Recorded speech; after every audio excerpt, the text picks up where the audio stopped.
Don't make me throw it at you. I'm just kidding. Mary Spirit. That's the spirit. I don't think they're ready. Okay, we got touchy one. Are we good? We are good. With the microphone? Okay. Good evening. I'd like to call to order the Kaiser City Council in regular session. It is Monday, October 3rd, 2022 at 7 o'clock, and ask the city recorder to please call roll. Councilor Herrera, He is excused. Councilor Reed, Here. Councilor Kohler, Here. Mayor Clark, She is excused. Council President Smith, Here. Councilor Starr, Here. Councilor Duran, Here. and Youth Councilor Sarmiento. Here. Thank you. If you are able, will you please stand with me for the flag salute? I pledge allegiance to the flag of the United States of America and to the republic for which it stands, one nation, under God, indivisible, with liberty and justice for all. Thank you very much. As you have noted that I am not Mayor Clark, I am filling in for her tonight as she is out of town. And we will be moving through the evening agenda fairly quickly. But tonight we're going to start off with a couple of special orders of business. The first one is a proclamation written by Mayor Clark, and this is for the Indigenous People Day. Whereas in 1977, the International Conference of Discrimination Against Indigenous Populations in the Americas, sponsored by the United Nations, began to discuss replacing Columbus Day in the Americas with a celebration to be known as Indigenous People Day. And whereas the United Nations Declaration on the Right of Indigenous People, UNDRIP, was adopted by the General Assembly on Thursday, 13th of September 2007, and the United States endorsed the United Nations Declaration on the Rights of Indigenous People, the Declaration, on 16 of December 2010. And whereas the UN Declaration begins by affirming the Indigenous peoples are equal to all other peoples, while recognizing the rights of all peoples to be different, to be considered themselves different, and to be respected as such. Affirming also that all people contribute to the diversity and richness of civilizations and cultures, which constitute the common heritage of humankind. Affirming further that all doctrines, policies, and practices based on or advocating superiority of peoples or individuals on the basis of national origin or racial, religious, ethnic, or cultural differences are racist, scientifically false, legally invalid, morally condemnable, and socially unjust. And whereas in August of 1953, termination to strip the tribal lands or tribal nations of the United States of their identity, force assimilation into mainstream American culture, and deny the rights of self-determination enshrined in the 374 United States Indian treaties established from 1778 to 1872, was begun when the 83rd Congress approved House Concurrent Resolution 108, which directed the government, quote, as rapidly as possible to make the Indians within the territorial limits of the United States subject to the same laws and entitled to the same privileges and responsibilities as are applicable to other citizens of the United States, and to end their status as wards of the United States, and to grant them all of the rights and prerogatives pertaining to the American citizenship. And whereas in 1977, the first restoration of Oregon tribes was achieved with the recognition of the Siletz tribe and has been completed for 9 tribes which have been persistent in rebuilding their nations and controlling their own destiny. And whereas the people of the city of Keizer recognize and acknowledge that the city is built upon the homelands of the people of the Confederated Tribes of the Siletz Indians and the Confederated Tribes of Grand Ronde, and further recognize and acknowledge the many contributions made to our community through their knowledge, labor, spirituality, technology, science, philosophy, arts, and culture. Now, therefore, I, Kathy Clark, Mayor of Keizer, of the City of Keizer, together with the Keizer City Council assembled in regular session, do hereby proclaim October 10th, 2022 as the Indigenous People Day, and further proclaim that the City of Keizer shall continue its efforts to promote the prosperity, dignity, respect, and well-being of Indigenous persons in our community, and shall encourage businesses, organizations, and public institutions to do the same. In witness whereof, I have hereunto set my hand, caused the seal of the City of Keizer to be affixed this 3rd day of October 2022. And that was signed by Mayor Clark. And in addition to that, Mayor Clark did ask me if I would present this proclamation to someone rather special to me, my daughter, Samantha Nixon, who is a member of the Grand Ronde tribe, and she is a member of the Kalapuya ancestry line. She specifically wanted to thank you for your willingness to step up and speak up on behalf of the tribes, and that she appreciates the ongoing efforts of the next generation. So,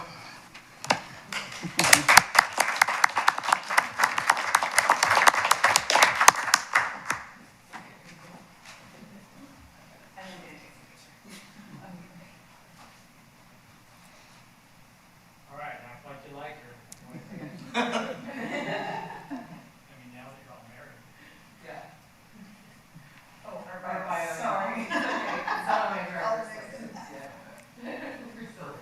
Thank you. Good to see you, Sam.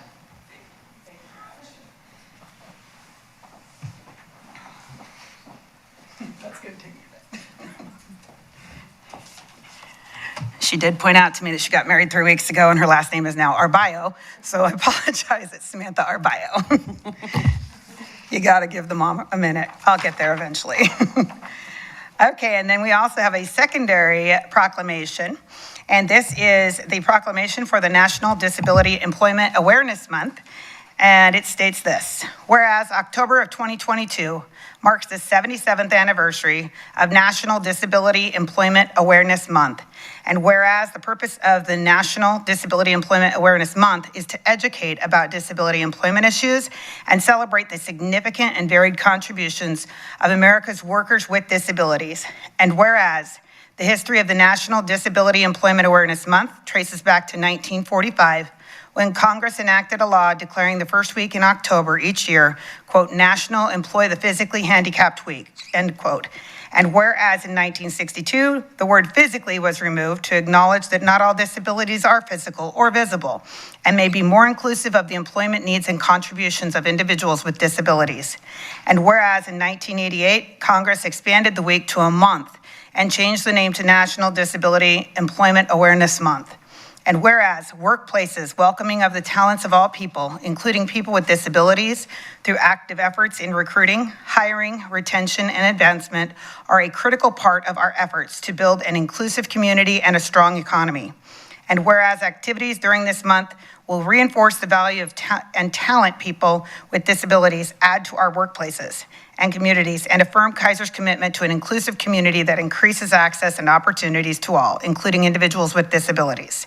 Now, therefore, I, Kathy Clark, Mayor of the City of Keizer, together with the Keizer City Council assembled in regular session, do hereby proclaim the month of October 2022 as National Disability Employment Awareness Month, and call upon employers, schools, and other community organizations to work together to promote and expand employment of the talent and skills that people with disabilities possess to achieve full opportunity, participation, economic self-sufficiency, and independent living for people with disabilities.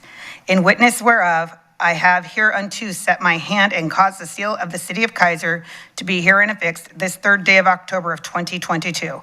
And that is also signed by Mayor Clark. And for this one, we have a special guest, Miss Victoria Miles with IS Living. And I'd love for you to come forward if you would and explain what you do and how we can help and more. You're just right there at that. Perfect. Can you hear me if I stand? Yeah, just pull the microphone up a little bit if you would. Definitely. Well, hi. I think I've met most of you. My name is Victoria Miles. I'm the Director of Community and Employment Programs at Integrated Supports for Living. So I have the honor of helping individuals with specialized needs seek integrated, competitive employment within the community. I serve individuals in Lynn, Polk, and Marion County. I have a team of 16 that works with individuals of varied abilities and helps them along what we call the employment path. So we have day support, volunteer programs, mobile work crews, and individuals working in the community. We provide coaches for them. So anyone that sustains employment within the community, my team goes with them every minute of every day until they're stable in their employment. We work with them, training them, making sure that they are not only successful in their job, but they enjoy it. We do job development, we do career explorations, we do discoveries, we take kids that are leaving high school, so the Salem Keizer Public School Community Transition Program qualify for our services. And so right now we have 38 individuals in our mobile work crews. So they go out to contracts all over the Salem Keizer area, including the Justice Court, the Oregon Youth Authority, the train station. I mean, we're all over the place doing janitorial work, landscaping. We're out at the Ankeny Hills Wild Rice packaging, where we've been partnered with them for 27 years. They've only ever employed family and IS living client workers. So we do a lot, and it means a whole heck of a lot that you treat our individuals just like you would treat anybody else, and that they really deserve a shot at independence and integration. So thank you so much. Absolutely. Thank you so much. And if someone wanted to support, I was on your website a little earlier. What would be the website that they could go to, possibly donate to? So www.isliving.org. We also have a Facebook. If you're ever interested in seeing our mission in action, we actually just moved to 2870 Broadway Street. And I'm the center director for that building, so I would love to show you around. And you're more than welcome to come and shadow any of our crews in action. So if you're interested in the work that we do and you'd like to see how it works, I'd be more than happy to show you. Thank you so much, and thank you for something that's so important, and I appreciate the work that you're doing there. We all do. So thank you for that, and let me give you this.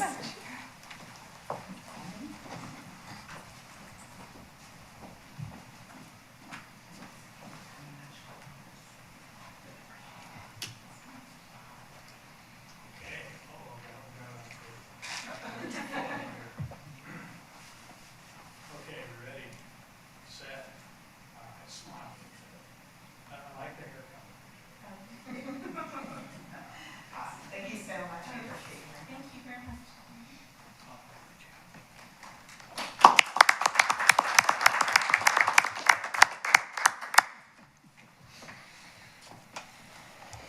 Okay, and then that brings us to committee reports. Is there anyone here tonight? I did not see any signups for anyone for committee reports. Just double checking.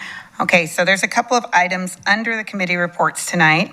One is going to be the audit committee appointment, and Mayor Clark has announced that she has appointed Melissa Martin as a member of the audit committee. So that will be effective immediately for the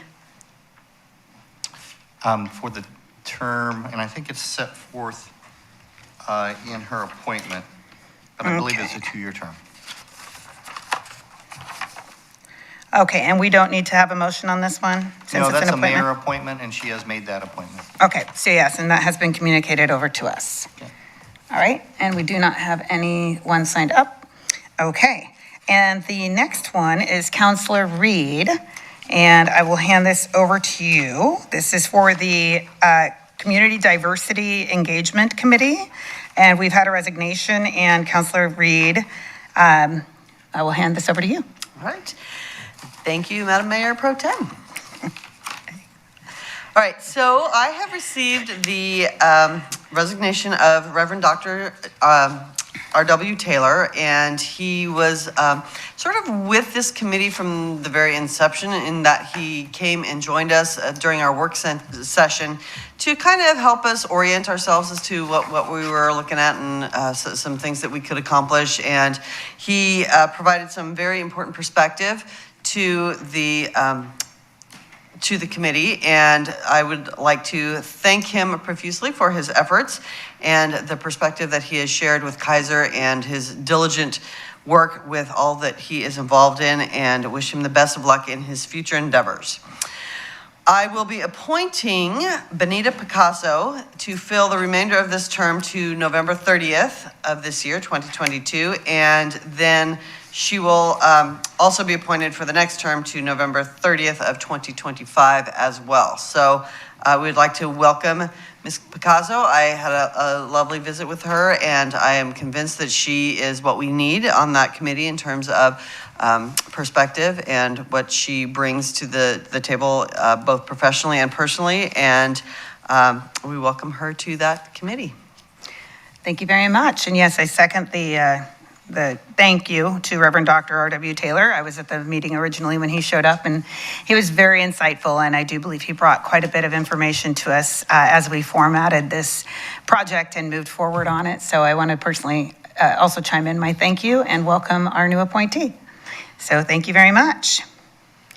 Okay, so going on, it is public comments. This time is provided for citizens to address the council on any matters that, other than those that are on the agenda or scheduled for a public hearing, which we do have 2 public hearings tonight. One has several items underneath it.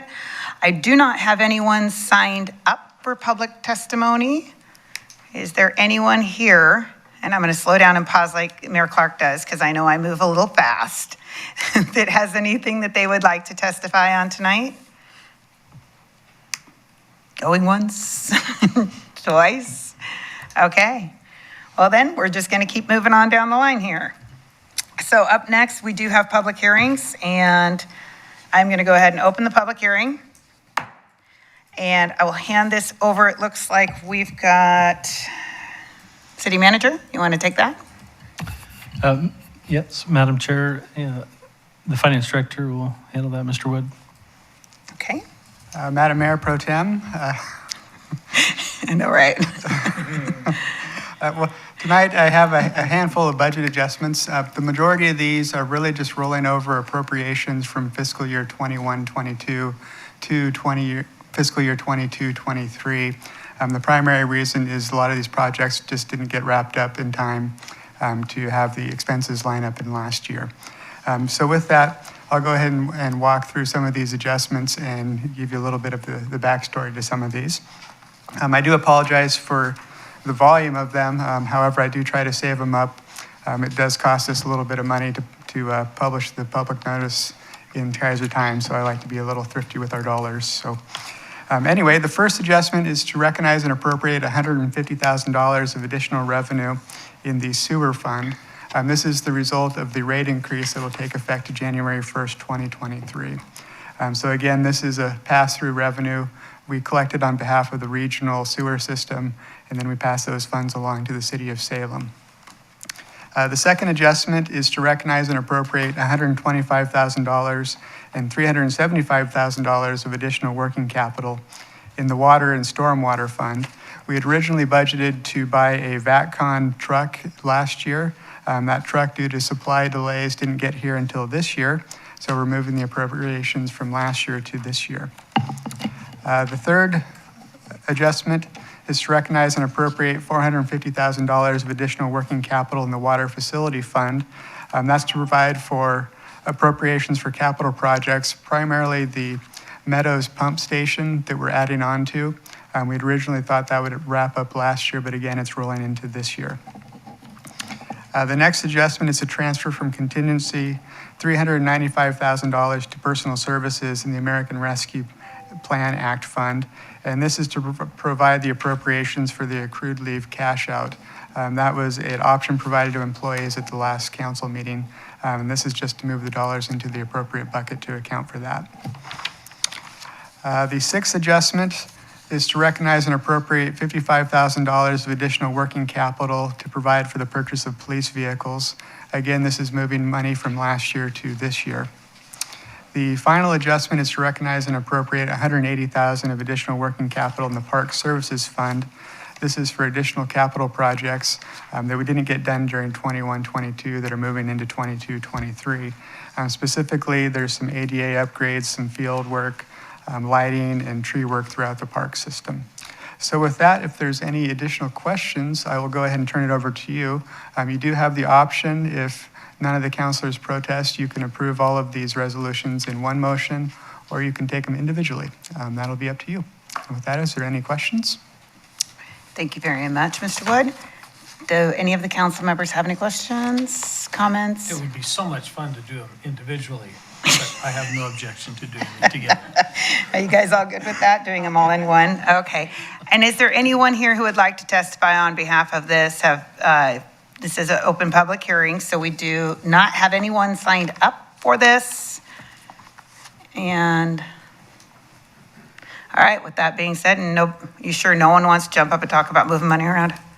Okay. Yeah. Okay, with that, I'll close the public hearing. Thank you, Councilor Kohler, for the coaching. And, go for it. Councilor Reed? Thank you, Madam Mayor Pro Tem. I move that the Kaiser City Council adopt the 7 resolutions attached to the staff report authorizing supplemental budgets. Second. It has been moved and seconded that the Kaiser City Council adopt the 7 resolutions attached to the staff report authorizing supplemental budgets. All those in favor, say aye. Aye. All those opposed? Motion passes. Okay. On to the next item on the agenda is the resolution, the exemption of the McLeod Avenue Storm Drain Rehabilitation Contract from competitive bidding and awarding the contract to Michael's Trenchless, Inc. And I'll just run it right to the city manager and you can direct from there. Madam Mayor Pro Tem, our Public Works Director will address this item. Thank you so much. Thank you, Adam. Madam Mayor Pro Tem and Council.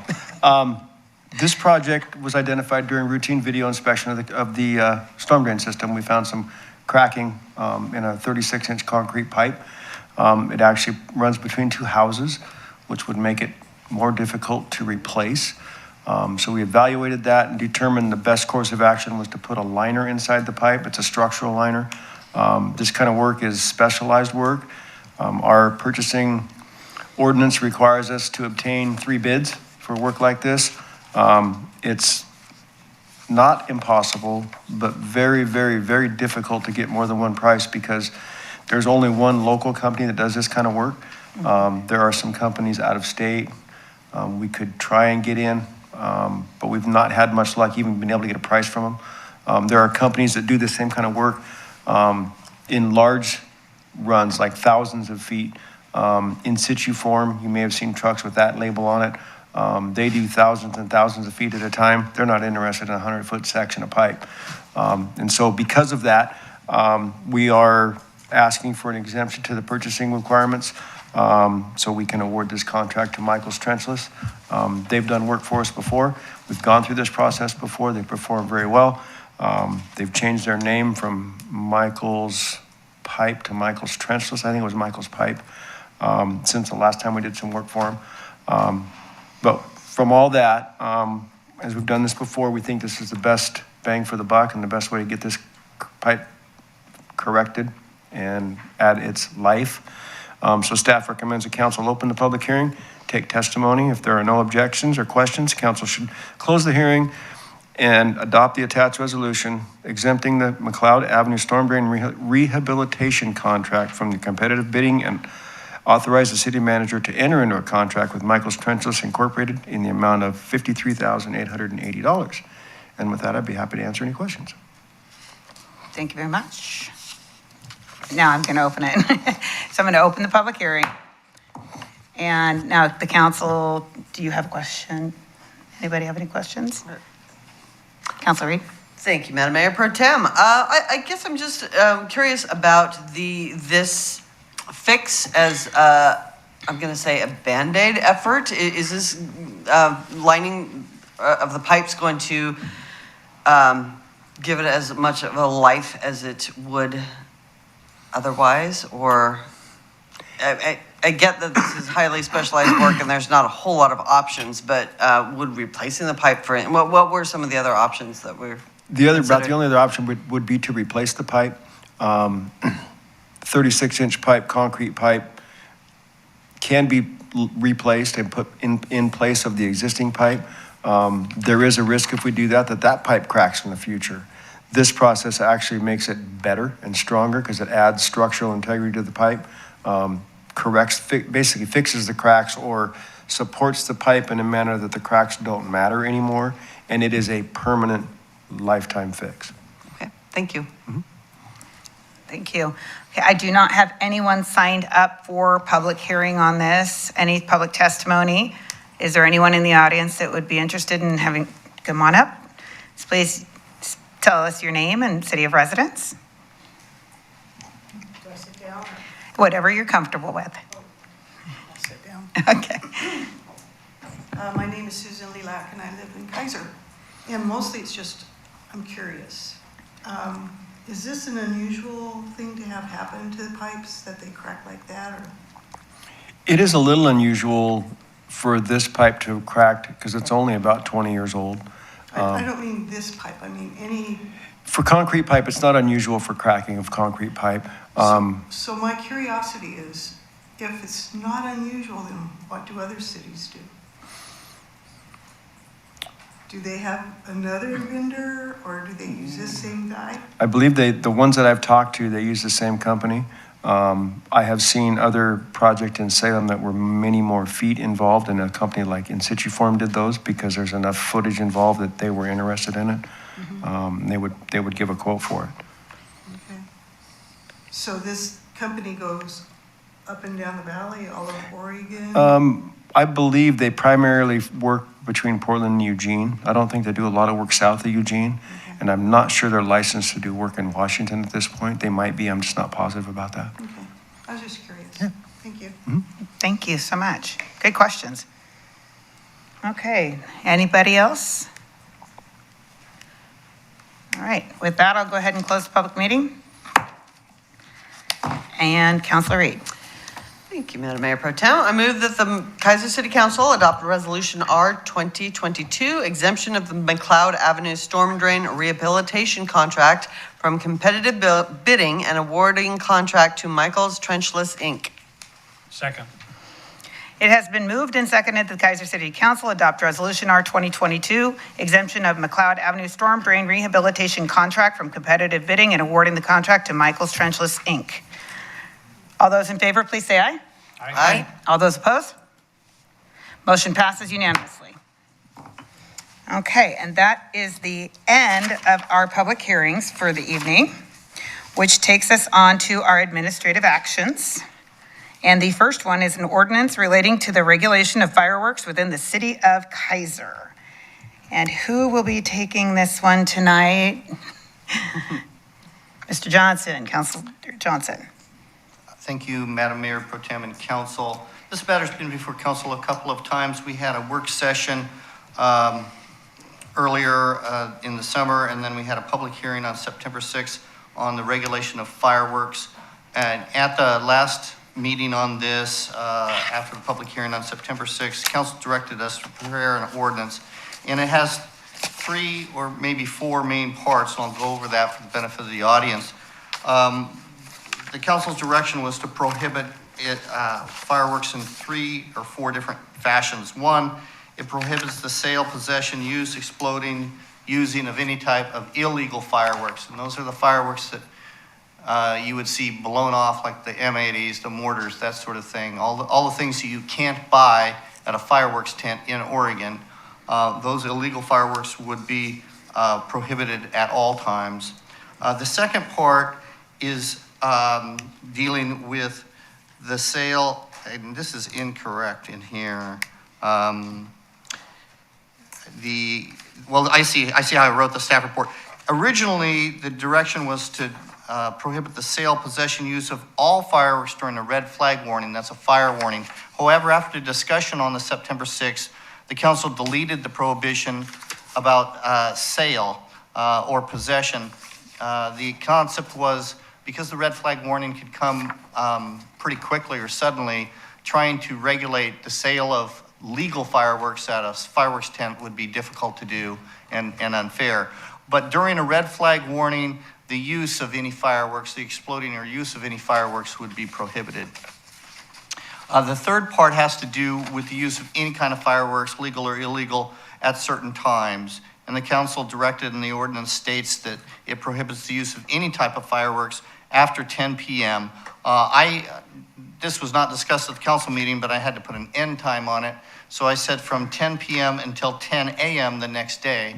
The only exceptions being New Year's Eve, in other words, December 31st to January 1st, and the 4th of July, or the 4th of July to the morning of the 5th of July. And then in addition to that, all of those 3, it is also a violation for anyone who owns or controls property to allow a violation of any of those. and you're presumed to, quote, allow it if you're on the premises at the time that that occurs. It's a rebuttable presumption under the language of the ordinance. So those are the provisions in a nutshell of this ordinance. It's before you tonight for consideration, and the recommendation is to adopt this ordinance. And with that, I'd be happy to answer any questions. Thank you very much. Do any of the council members have questions? Councilor Reed? We'll just kind of go down the line. I'm sure everyone has comments on this. Thank you, Madam Mayor Pro Tem. As I was reading this, it occurred to me, one of the main reasons that we went this direction, and incidentally, thank you very much for your care in drafting this. It's very articulate and really encompasses the spirit of what we had just talked about. But I'm wondering if, one of the reasons that we put this in place was because, and forgive me if I'm using these terms incorrectly, but basically the only other option was to a felony charge as per the state law. I don't believe it was a felony charge, but it was a criminal charge, a misdemeanor, Okay. which requires, of course, proof beyond a reasonable doubt and requires the district attorney's cooperation, et cetera. So it was a difficult road to go down that direction. Okay, so my question though is if we cite under this provision, is that a sort of default to the fact that they were doing the criminal kinds of business and open them up to that, or are they completely separate? Well, I think they're separate, and I don't know if the chief wants to weigh in on this. If you had a very egregious situation and had solid evidence to the fact, it still could be pursued criminally if that is your concern. But this gives us an additional tool to be able to cite into municipal court where the burden of proof is not as heavy, and of course where we can have hopefully a little quicker resolution, something that maybe we can use as a tool. Okay, thank you. Okay, Councilor Kohler, do you have any follow-up on that? Thank you, Madam Mayor Pro Tem. You're welcome. Love saying that. So what about public streets? We talked about that. If somebody owned a home and this was, the fireworks were being engaged in the middle of the street, is that still considered property you have control of? I mean, Yeah. is that in here at all? No, and we discussed that at either the public hearing or the work session, and unfortunately, it would be difficult to try to tie in a particular house. If you're saying, well, you're kind of in front of this house. If you're in public right away, that provision about allowing with the property owner probably wouldn't come into play because you're not doing it on the property of that owner or tenant. So that is it's a loophole, if you will, but I'm not sure how we would fill that. Thank you very much. And then the other part of that had to do with, for the most part, I'm really not for anything that is going to take more freedom away from us, but this is more of a common sense thing that allows our police department to have some tools that allow them to make our community a better place. And so I appreciate Chief Teague talking to us about that and giving his opinion and suggesting these changes for us. Thank you. I agree. Okay. And either one of you? Councilor Starr? Councilor Jen? Okay, perfect. And so just as a clarifying point, this is not going to affect the McNary boosters selling their fireworks. We're not going after shutting down the high school or anything like that. I've seen some concerns on social media, so I just want to reiterate that's not the point of this. But realistically, what it is to not take it to a criminal level and being able to handle it here at a local level within our jurisdiction. And with the max fines, what, $500? Is that correct? I believe it's $500. I think they were set at $300, $400, and $500 for the maximum. Okay, perfect. And so this is really for those moments when it's well past midnight, it's well into the evening, or someone is setting off a mortar, although illegal. It allows us to use this ordinance instead of trying to prove to get to the higher level of court systems for the additional penalties. Is that correct? Correct, but to clarify, it's 10 p.m., not midnight. 10 p.m. Okay, perfect. So, except for 4th of July. So if someone's setting off fireworks at the dark at, 10:30, 11 o'clock, that's understandable. Yep. Counselor Starr. I just want to clarify that if they are illegal fireworks in the state of Oregon, this ordinance covers it no matter what time. No matter what time, that's correct. Thank you. Perfect. That's exactly what I think we were going for. Not to ruin anyone's fun on 4th of July, but to make it a little bit safer, a little bit quieter for our residents and our pets, which are partly residents as well. Okay, Counselor Reed. One more thing that I kind of wanted to just clarify. Well, part of this discussion included a lot of education. Yes. And, signage and that kinds of things. Do we have some kind of budget for that, that we would put up at like firework tents? Or would we ask them to do that? Or are we just going to push this out through social media? Or how is that education going to be executed and funded? I would turn to the city manager and the police chief for that. We have had some preliminary discussions, actually they were at the council level, I think, about some flyers and things, and I think staff will be working on that education piece. Okay, great, thank you. City manager. Thanks, Madam Mayor, Pro Tem, and Council. I think that's something the chief and I all need to talk about. I think leveraging our social media platforms is probably the most effective way to get the word out. Not sure signage would be the best way to try to communicate it across the community, but Chief Teague and I can talk about that, and it's a good question for us Perfect. to consider. So Counselor Kohler. I do have one more question. How does this relate to parks? Are fireworks pretty much a no-go in parks altogether? Mr. Lair. Yes, the parks regulations currently prohibit fireworks in all city parks at all times. Thank you. That's good news. Thank you very much. Is there anyone who has anything else? Okay, Counselor Reed. Thank you, Madam Mayor Pro Tem. I move that the Kaiser City Council adopt ordinance number 2022 relating to the regulation of fireworks within the city of Kaiser. Second. It has been moved and seconded that the Kaiser City Council adopt ordinance number 2022 relating to the regulation of fireworks within the city of Kaiser. All those in favor say aye. Aye. All those opposed? Motion passes unanimously. Okay. On to the next item, which is the Kaiser Community Dinner, American Rescue Plan Act funding.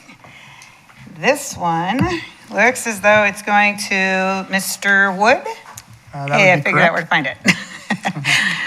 Thank you, Madam Mayor Pro Tem and City Council.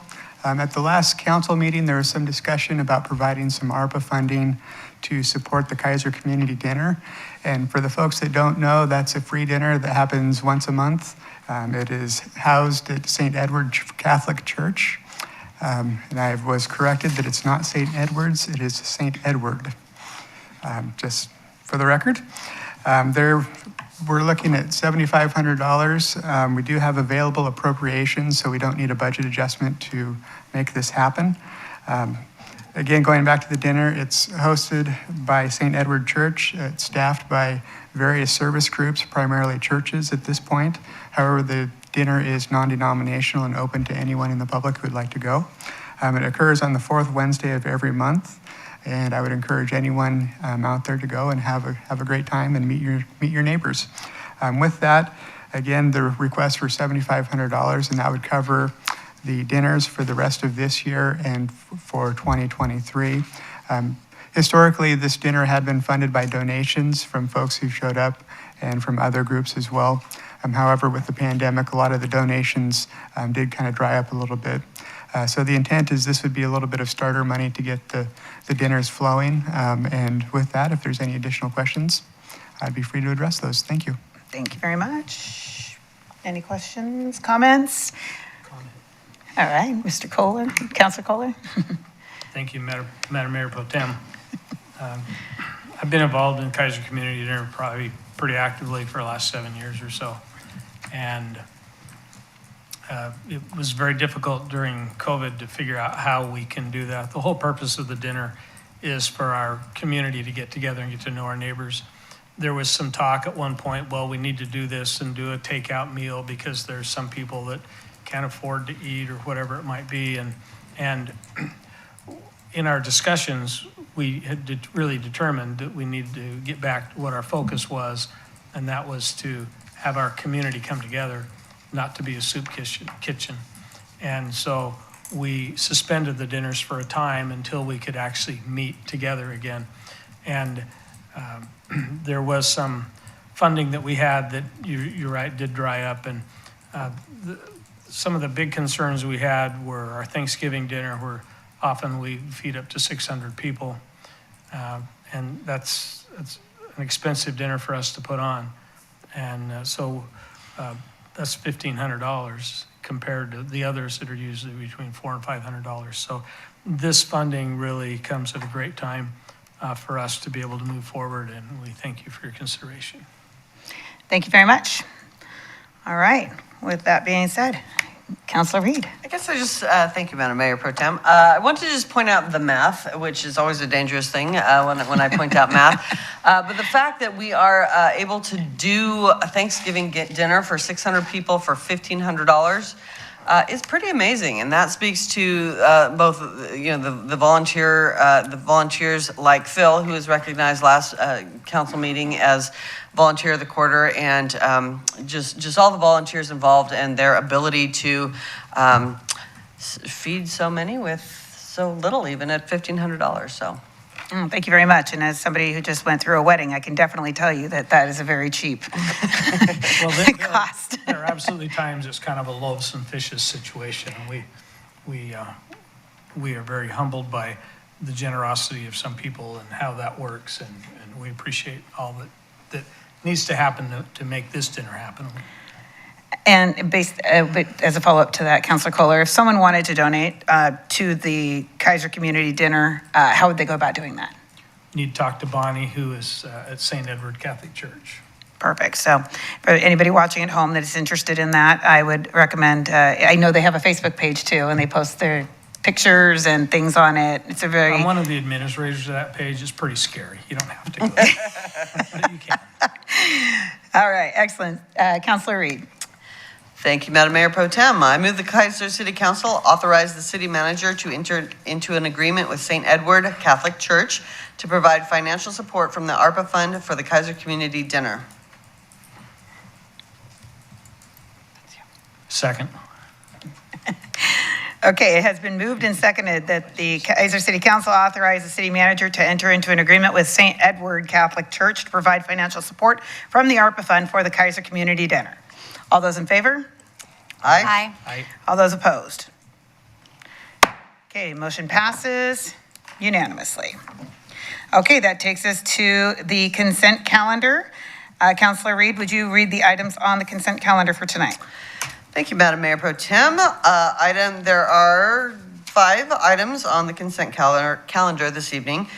A, the resolution authorizing the city manager to award and enter into a contract with Knife River Corporation Northwest for grading, paving, and resurfacing work in Kaiser Rapids Park. B, a resolution authorizing the city manager to sign addendum number 2 to site lease City Hall cell site. C, approval of September 6, 2022 regular session minutes. D, approval of September 12th, 2022 work session minutes. And E, approval of September 19th, 2022 regular session minutes. Thank you very much. Are there any pulls? Okay. Go ahead. I move that the Kaiser City Council approve the consent calendar. Second. It has been moved and seconded that the Kaiser City Council approve the consent calendar for today. All those in favor say aye. Aye. All those opposed? Passes unanimously. All right, on to other business. This time is provided to allow the mayor, city council members, or staff an opportunity to bring up new or old matters before the council that are not on tonight's agenda. Do we have anything that needs to be brought up tonight for new business? City manager? Yes, Madam Mayor Pro Tem and Council, I just update you on the artificial turf field project. It's moving forward. We had a great stakeholder meeting last week where the stakeholder group got to look at the plans and comment on them and give us some priorities. And I was able to share those plans out with the council, but it's moving forward and exciting project for the community. Awesome. I know a lot of people are talking about it, so it's good to know that it's moving forward. And we've got a lot of things, good things. So no other new business? Okay, then we'll move on to staff updates.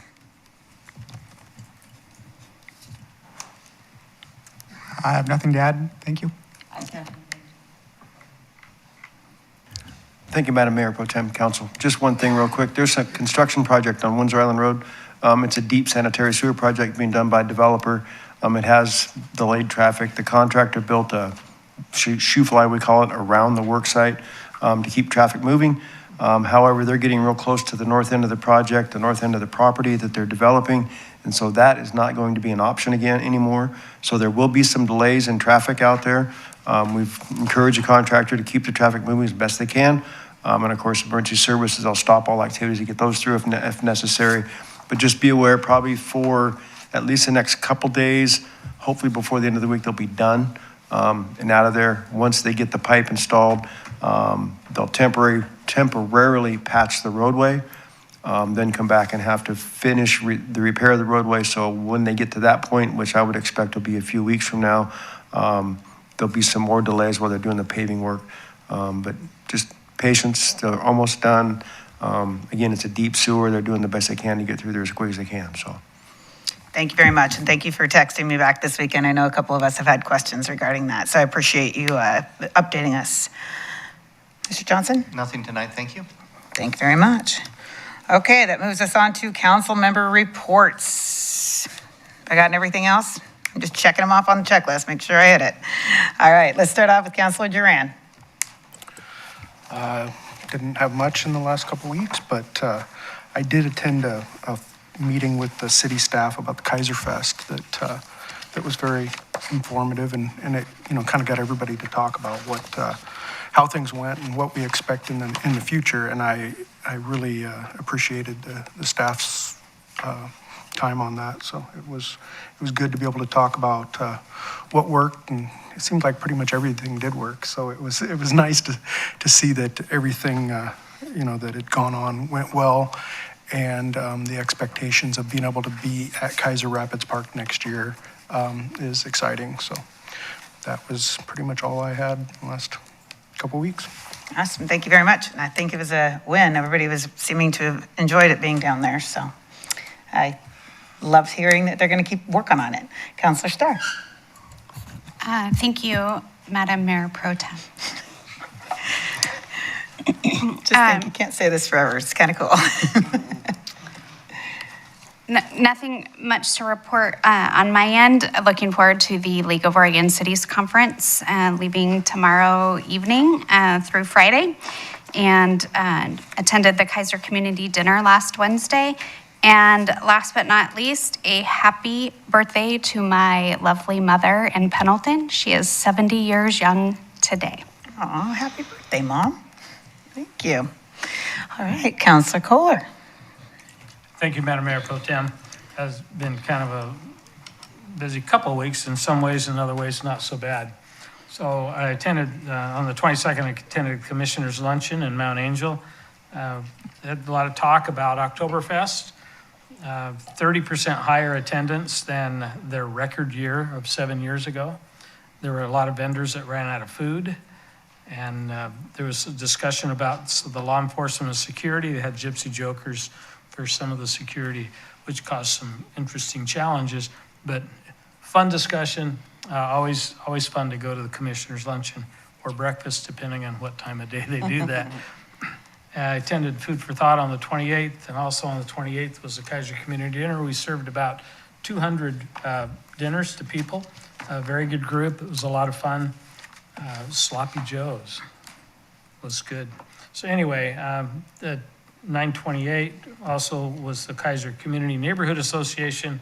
I attended that with City Manager Brown and Councilor Reed. We had a discussion about the library. We had some discussion about tinfoil and some houses in that neighborhood. Talked about the firewood ordinances and neighborhood watch. So pretty exciting stuff. This week, there are some meetings that I will be missing, like the committee, a couple different committee meetings, and the Southeast Kaiser Neighborhood Association says they're going to meet on Thursday. The last couple of times, there wasn't anybody to meet with, so I'm not sure how that's going to go, but Counselor Starr and I, well, you're off that committee. Who's on that with me now? Southeast. Yeah, You're it's still on Counselor Starr. Southeast? Okay. So neither one of us will be there, so we'll see. I know that one of the citizens was going to talk about some traffic that goes around. They've had some crashes, and so I know there will be some discussion. Debbie was really good and let me know about some openings on some boards and committees. The Parks Advisory Board will have 3 vacancies coming up, and the Traffic Safety Bike Ped Committee has 2 vacancies coming up. And we also have some additional youth committee liaisons that we could do. Anybody interested in applying for any of those positions can pick up application at Kaiser City Hall or access an electronic version at keizer.org, or call Deputy City Recorder Debbie Lockhart here at City Hall. Applications by 5 p.m. Wednesday, November 12th would be appreciated. So that's all I have for today. Thank you, Madam Mayor Pro Tem. Thank you very much, Councilor Kohler. All right, Councilor Reed. Thank you, Madam Mayor Pro Tem. So in addition to what has been said already, I'm just going to add the Community Diversity Engagement Committee that will be meeting this Thursday. And one of the things that the council tasked that group with was coming up with some ideas for how to increase engagement in our neighborhood associations. So the Northeast Kaiser Neighborhood Association's inaugural meeting, I went to that. It was fabulous. It was so much work has gone into that, and yet still not great attendance, no matter the efforts involved. And I know you went door to door and knocking and social media and everything else, and it's just a little frustrating, and we need to be able to figure out how to engage more people in those neighborhood associations. So if anybody has any bright ideas about that, please either you can email me at readl@kaizer.org, or you can show up to the Community Diversity Engagement Committee, which Councilor Starr and I will be attending remotely this Thursday, as we will be in Bend for the League of Oregon Cities conferences. But again, any ideas that we have on that would be greatly appreciated, because we're sort of doing the best that we can with what we know, and we need to know something different so we can do better. So, and that's all that I have. Thank you. Thank you so much, Councilor Reed. Youth Councilor Sarmiento. Thank you. Homecoming and the homecoming football game recently happened, so that was exciting. NHS is hosting a trunk or treat for kids in the community, and I will be participating in Project Chamber, which is an orchestra program for kids all around Kaiser, and we will be hosting a concert on October 13th in the Elsinore Theater. Thank you. Awesome. Thank you so much. That's trunk or treat. Those are fun and they're safe. So I'd highly recommend, if you have young kids in the community, look for those kind of opportunities. I think that's a great idea. Thank you so much. I do not have a lot to report on tonight. I am not on nearly as many committees and things as Mayor Clark. I will just mention that we did receive an email from the Red Cross looking for volunteers due to Hurricane Ian. And our hearts go out to people in Florida that were so dramatically devastated by that hurricane. And if you go to redcross.org/volunteer, they are looking for people to help with that. I would highly recommend, we support as much as we can, because it's a really tragic situation, and I would just encourage that. Okay, that being said, agenda input.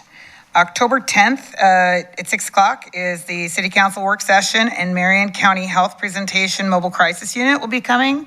I think that'll be a very interesting one. City Manager, if you could clarify exactly what they do, I have a basic idea, but what is the Mobile Crisis Unit for Marion County? So in normal cases tend to strain our 911 system. They provide some mental health assistance with our law enforcement community, whether it's sheriff or with police department. But it's an alternative option for the community to use. So we'll get some more explanation by the program managers that are going to come here. But it's basically an alternative care for emergency assistance and mental health issues. Excellent.